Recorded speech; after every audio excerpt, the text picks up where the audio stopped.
Okay, hey there guys, so as you can tell just by the timestamps on this one, it's going to be a pretty quick war, so just going to get through this as quick as we can here. A lot of three fast fights, one kind of slow fight, so haven't taken this path in definitely a little bit of time here. On path 5 to start, going to head to path 4 in section 2 there. To start here, we got this Quicksilver. I was told to put a white Magneto pre-fight on this, and it's not for the stun, obviously, because he's not metal and he's not a hero.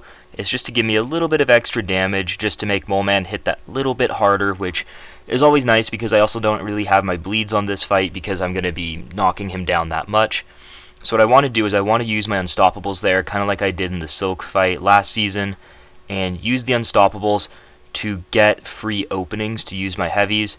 Going to use this SP2 here. I wish I could have gotten it off a little bit earlier, but it actually kind of works because then I'm able to be right at an SP2. Going to throw a couple hits here, throw the SP2. I was thinking about if I should use a heavy, but I thought it would kill, and if it didn't kill, I knew that last hit was going to give me an SP2, so I just commit in for it and hoped it would all work out. I could have done like one extra heavy there, let's say, to like make sure I had a couple more frenzy charges just in case. Might have been a bit safer, but I was pretty confident that I was going to be able to kill there because I have the full setup going for Mole Man there. I was considering going for a bit of a cheaper setup there, but I was kind of talked out of it. Went for the Power Start 1s, went for the Suicides on, so I had to take Suicides off for Doom here. Didn't take off the skill boost because Doom doesn't really need those Mystics, but going to start with the Power Start 1. Use the White Magneto here, so I have the passive stun because I am a metal champion. Get right under my SP2, throw the SP1. It would have been nice if I could have nullified it, like nullified his power gain with my SP1, but I wasn't able to do that. So right there, I do a reparry just so that I can get the shock on him so I can knock him down beforehand. If I didn't do a reparry there, the shock was going to get shrugged off by the Fury. I would have been able to stun him with my parry, and I guess I could have just heavied. But I wanted just to do the full combo, just kind of like with Doom, with any champion, it's best if you can just follow like as simple of a rotation and pattern as you can. Just make the fight as simple as you can. Right there, like I could have done like a relic combo thing, but there's no need to. For Mordo, as long as you throw that SP2 right as he falls down, that's all that matters because he can actually block unblockable hits if he holds his block up long enough. The Fury falls off there, so it shrugs off the Incinerate, so he doesn't quite die.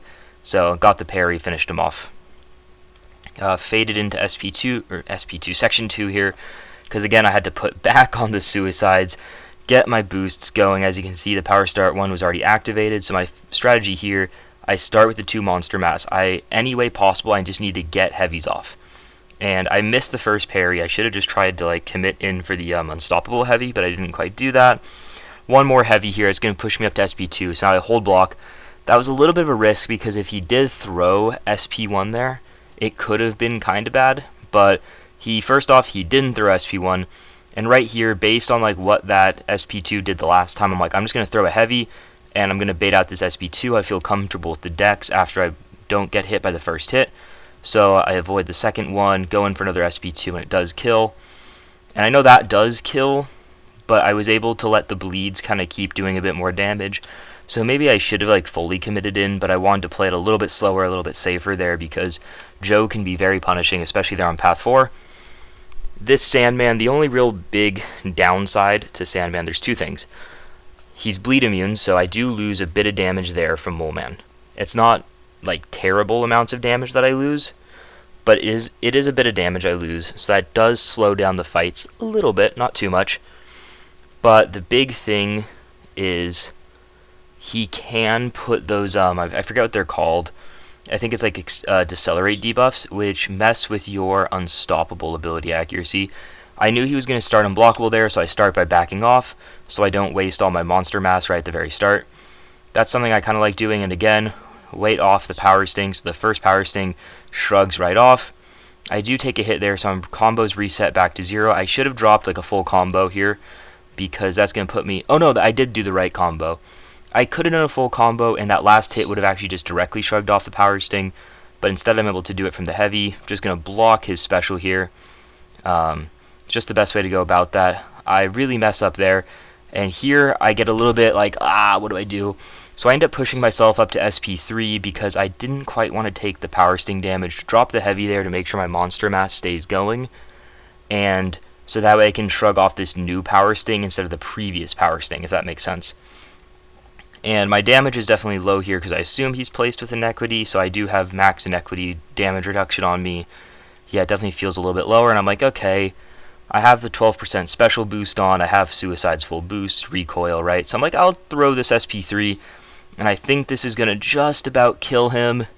As you're going to see right here, boom, 1%, and I was like, oh, there's no extra hits. It's like, okay, let's just get like a half dex on his SP2, and I'm just waiting. I was not going to punish that SP2, I was not going to do anything silly, I was going to wait and wait. We were able to win this war, so we went 1-2 in the first week. Not the greatest start we could have asked for, but as I said, we're starting to kind of get each war under a bit more control and a bit more control.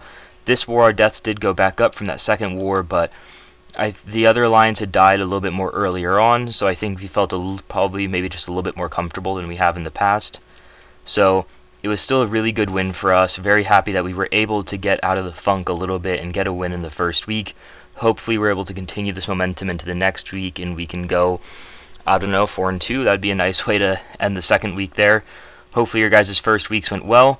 And again, my boy Luigi all the way up there in second MVP. He had a crazy war.